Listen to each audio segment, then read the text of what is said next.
জনাব তারেক রহমানের গোমর ফাঁস। যে তারেক রহমান, আমি মুফতি ইজাম চৌধুরী থেকে, যিনি নিজাম জমাতের কেন্দ্রীয় সভাপতি, ইসলামনগরের চেয়ারম্যান, সাইদুল জোটের প্রতিষ্ঠাতা রূপকার, 20 লক্ষ টাকা চাঁদা দিতে পারে, সে তারেক রহমানের হাতে কোনোদিনও দেশ নিরাপদ নয়। আল্লাহর ওয়াস্তে এই ধরনের সাদাবাজদের হাতে দেশ সুপর্দ করে দেশটাকে ধ্বংসের পথে ঠেলে দিয়েন না। আসসালামু আলাইকুম ওরহমতুল্লাহ তাআলা বারাকাতুহু। সমগ্র জাতির পক্ষ থেকে মাননীয় প্রধান উপদেষ্টা মান্যবর ডক্টর ইউনূস সম্পর্কে অত্যন্ত জরুরি কিছু কথা আমি পেশ করছি দেশ এবং জাতিকে রক্ষার স্বার্থে। আমি মুফতি মোহাম্মদ ইজাম চৌধুরী, দীর্ঘকাল আমি ইসলামী ঐক্যের চেয়ারম্যান ছিলাম।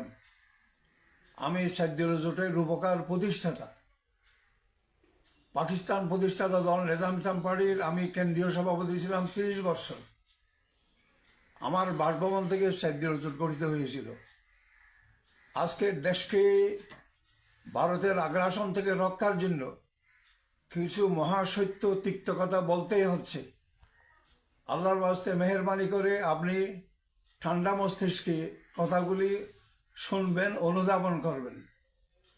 দুর্ভাগ্যজনকভাবে মহাসত্য আজকে উচ্চারণ করতে হচ্ছে যে একটি দলের বর্তমান নেতাকে আপনি লন্ডনে গিয়ে সাক্ষাৎ দিয়েছেন এবং তাকে দেশে ফিরে আনার জন্য আপনি অনেক কৌশল অবলম্বন করেছেন। তাকে আপনি এসএসএ প্রোটোকল দিয়ে, বিবিএপি মর্যাদা দিয়ে রাষ্ট্রপতি প্রধানমন্ত্রী বানিয়ে ফেললেন। রাষ্ট্রপতি প্রধানমন্ত্রী হওয়ার আগেই উনি কি সত্যি জিয়াউর রহমানের কোনো চরিত্র, আচরণ, আদর্শ তার ভিতরে আছে কিছু? উনি তো কোন সময় ভারতের কাছে বিক্রি হয়ে গেছে এটুকু আপনি জানেন না? ভারত তো এদেশকে ধ্বংস করার জন্য তুরুপের তাসের গুটি বানিয়েছে তারেক রহমানকে। আজকে প্রিয় তারেক রহমান, মহাসত্য উচ্চারণ করতে আমরা বাধ্য হচ্ছি। আপনি দোতলায় হাওয়া ভবনের টাকা পয়সা লেনদেন করতেন। জাফর ইসলাম চৌধুরী আপনার সম্মানিত আম্মাজানকে চিনতেন না। টাকার বস্তা দিয়ে যখন নিচে নামে তাকে ডেকে আপনার আমার সাথে পরিচয় করে দিয়েছি। তার কাছ থেকে বাসখালী আসনের মনোনয়নের জন্য 50 লাখ টাকা নিয়ে আপনি আমাকে নাজেহাল করলেন। 1,500 পুলিশ দিয়ে আমাকে বাড়িতে অবরোধ করার ব্যবস্থা করলেন, অথচ আমি সেই সাইদুল জোটের প্রতিষ্ঠাতার উপকার এবং আমার এই বঞ্চনাকে উপলব্ধি করে চট্টলার রাউজানের সবচেয়ে সম্ভ্রান্ত পরিবারের মহান নেতা জনাব আব্দুল্লাহ নোমান, সাইদুল জোটের উনি অত্যন্ত সম্মানিত মন্ত্রী, কেন্দ্রীয় মন্ত্রী, মৎস্য মন্ত্রণালয়ের। উনি আমার বঞ্চনা দেখে উনি আমাকে 2টা শিপের লাইসেন্স দিলেন। পরে উনি আমাকে হাত ধরে কান্না জড়িত কণ্ঠে উনি বললেন যে হুজুর আমাকে ক্ষমা করবেন, যে তারেক রহমান বলেছেন এই 2টা শিপের লাইসেন্সে 20 লক্ষ টাকা চাঁদাইতে হবে। মাননীয় প্রধান উপদেষ্টা, যে লোক একজন জাতীয় নেতার থেকে, যে সাইদুল জোটের প্রতিষ্ঠাতা, 20 লক্ষ টাকা চাঁদা নিতে পারে, সেই লোককে আপনি প্রধানমন্ত্রী করার জন্য, রাষ্ট্রপতি করার জন্য স্বপ্ন দেখছেন?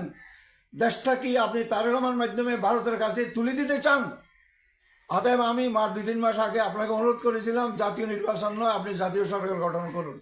এখনো সময় আছে। আল্লাহর ওয়াস্তে দেশটাকে ভারতের হাতে তুলে দিয়েন না। জাতি আপনাকে ক্ষমা করবে না, বিশ্ব আপনাকে ক্ষমা করবে না। আল্লাহর ওয়াস্তে আমি এই কথাগুলি আবেগ প্রসূত হয়ে বলছি না, কোনো আবেগের তাড়নায় বলছি না, রাজনৈতিকহীন উদ্দেশ্যে বলছি না, দেশ জাতিকে রক্ষার জন্য এই কথাগুলি বলছি। আল্লাহর ওয়াস্তে আপনি যেই লোক আমার কাছ থেকে 20 লাখ টাকা চাঁদা নিতে পারে, তার কাছে আপনি জাতি এবং দেশ সমৃদ্ধ করার জন্য আপনি পরিকল্পনা করতেছেন। আমি আপনার উদ্দেশ্যে আর বেশি কথা বলতে চাই না। আল্লাহর ওয়াস্তে এখন আমি আবার কথা বলবো, জাতীয় নির্বাচন বাদ দিয়ে আপনি জাতীয় সরকার গঠন করুন সব দলকে নিয়ে। এখানে আমার বক্তব্য শেষ। আসসালামু আলাইকুম রহমতুল্লাহ। হাওয়া ভবনে এভাবেই চাঁদাবাজি করতেন।